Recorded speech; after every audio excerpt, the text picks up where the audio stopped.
২০২৫ সালের মধ্যে ঝুঁকিপূর্ণ শিশুশ্রম বন্ধ করতে চায় সরকার, জানালেন শ্রম ও কর্মসংস্থান উপদেষ্টা ডক্টর এম সাখাওয়াত হোসেন।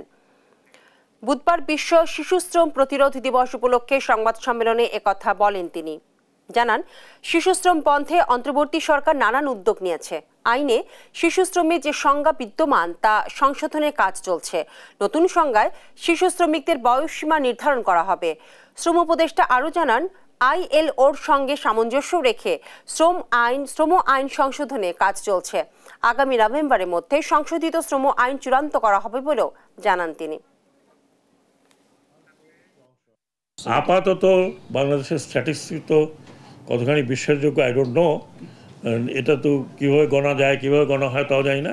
তবে শিশু শ্রম এখন যাদেরকে আমরা শিশু শ্রমের এই সংজ্ঞাতে আনি, তারপর 35 লাখ, এখান থেকে কিভাবে কমানো যায় এবং সংজ্ঞাটার মধ্যে কী হবে বড় কথা, যেটা বললাম, যেমন বাপের সাথে ছেলে তার বিজনেস, ফিশিং বিজনেসে সে যায়, আবার আমাদের তো স্কুলও আছে, আমি বলেছে ফ্রি স্কুল আছে, আপ টু প্রাইমারি তো ফ্রি, কাজে কাউকে পয়সা লাগবে না। কিন্তু শুধু আমি না, এটা একটা আফ্রিকান কান্ট্রি একটা প্রবলেম।